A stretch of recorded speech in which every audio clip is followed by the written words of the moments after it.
couple different thoughts on that because it's kind of a vague statement, right? Mm-hmm. So my first thought is, you know how sometimes you break up with somebody or you leave them, and every once in a while they send you little messages here and there to talk to you about things to kind of finagle their way back in through communication? No, yeah, totally. I feel like that's what was going on there was, A, it was, you know, like, the cat is dead and you loved the cat, so there's that. But then B, it's also an excuse for him to be able to reach out and communicate to her and open that line back up. So Sally, without telling her family, emailed Richard asking if he would agree to take her back. Ugh, poor girl. I know. Richard replied with incredible arrogance and sent her an email that I'm about to read to you. Yeah, so instead of even just calling for what is an important conversation, you're like, an email is acceptable. So the email says, quote, I will consider your return only on these terms.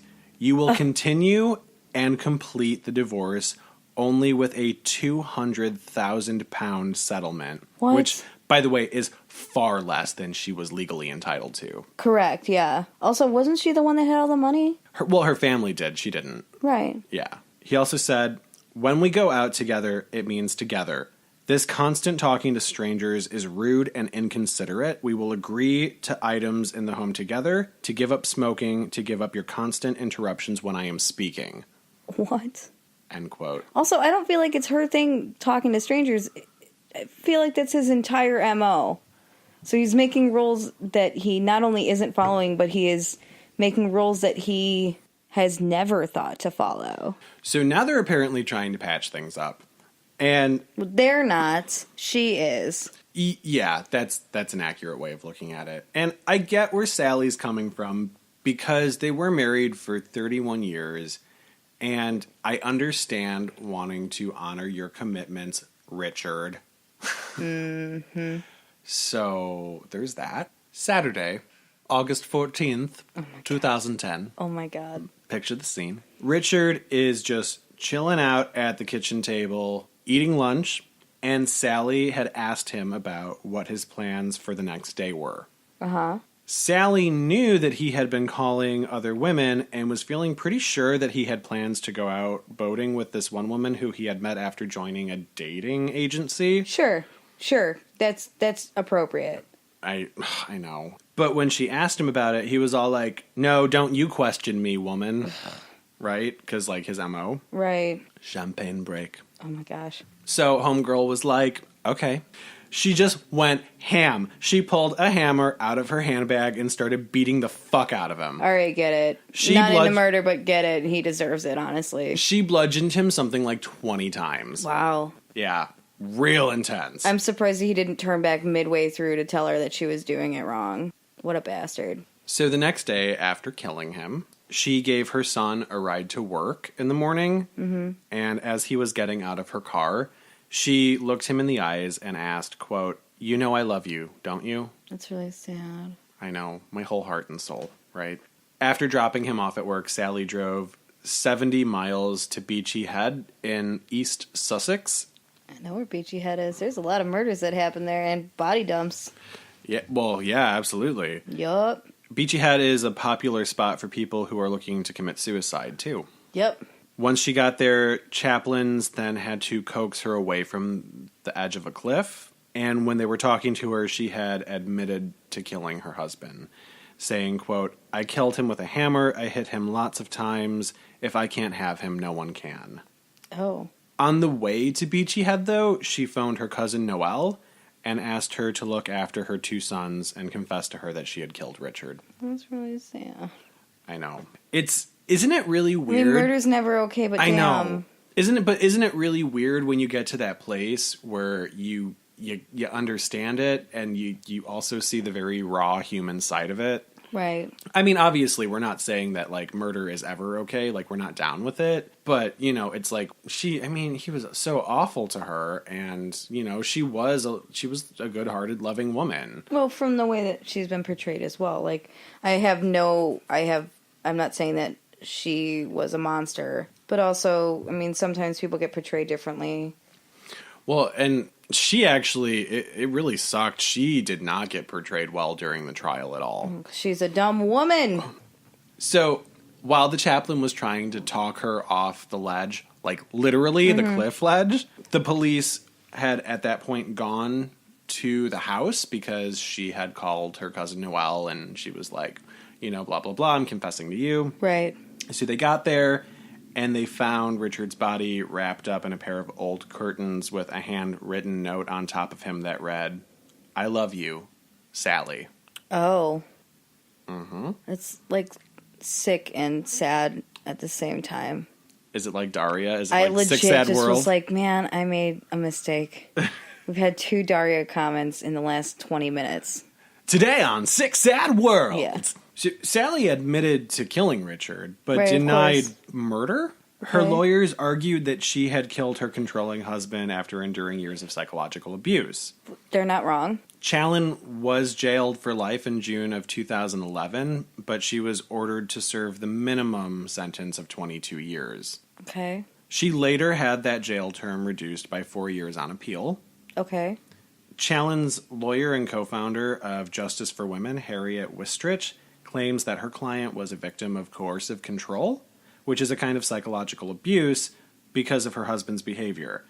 The concept was only criminalized in England in 2015, though, and that was 4 years after her initial trial. Right. So Justice for Women, which has been campaigning to overturn the conviction, said Richard Challen bullied and belittled his wife and controlled their money and who she was friends with, not allowing her to socialize without him. Right. So her lawyer, Miss Wistrich, this fancy pants lady, said the new law would have recognized that Challen had killed out of a sense of total desperation. Okay. If it had been around at the time of her trial. But they weren't able to apply it retroactively? Well, that's what they're working on. Right, now. okay. So that's where these appeals are coming in. So speaking outside the Royal Courts of Justice, after 3 appeal court judges ruled that she could have the appeal, David Challen, her son, said that he was thankful that the justice system acknowledges an issue that might have been overlooked or not properly investigated. Oh, good. I'm glad that her family isn't like very much on her screw side. Her. Yeah, well, I'm so glad. Because, they lived with it. Right. They saw what was going on. Right. And he said that he was optimistic that a lot of good can come from this for my mother and for anybody else suffering from mental domestic abuse in reference to coercive control. This is the first step on a road to investigating the issue properly, he said. Mm-hmm. So right now, I'm pretty sure that they're working on getting her either off completely or maybe getting her manslaughter charges instead, which obviously has a much lesser penalty. Right. And you said that she's been in since 2011, so she's been in for 7 years. That's right. And manslaughter, I want to say in the UK, isn't it somewhere around like 10 years? So that was my story. It is something, like I said, that they're working on right now. The most recent article that I read was March 1st of 2018. So really close. People are really into this. There are a lot of people behind her. If it's something that you personally feel like you're interested in supporting, but Justice for Women, I don't know if it's still a thing that's happening now, but on one of their pages, you can actually donate money to the cause to try to help get her out. That's pretty cool. But yeah, so that was my story. Like I said earlier, if you or anybody that you know is in an abusive relationship, whether it's physical or mental, please find help, or please try to encourage that person to find help or do what you can for them. I did do some homework. And the hotline.org is a 24-hour, 7 days a week, 365 days a year service that will help to tell you what you can do and try to talk you through the steps of protecting yourself or your friends and getting out. Right, and be a support system. Absolutely. So like I said, that is the hotline.org, and their phone number is 1-800-799-7233. So... And clearly it's in the States. It is in the United States, yeah. Absolutely. Please be mindful and protect each other and love each other and yourself and get help if you can. Right. And try reaching out even to coworkers if you are in a situation like that.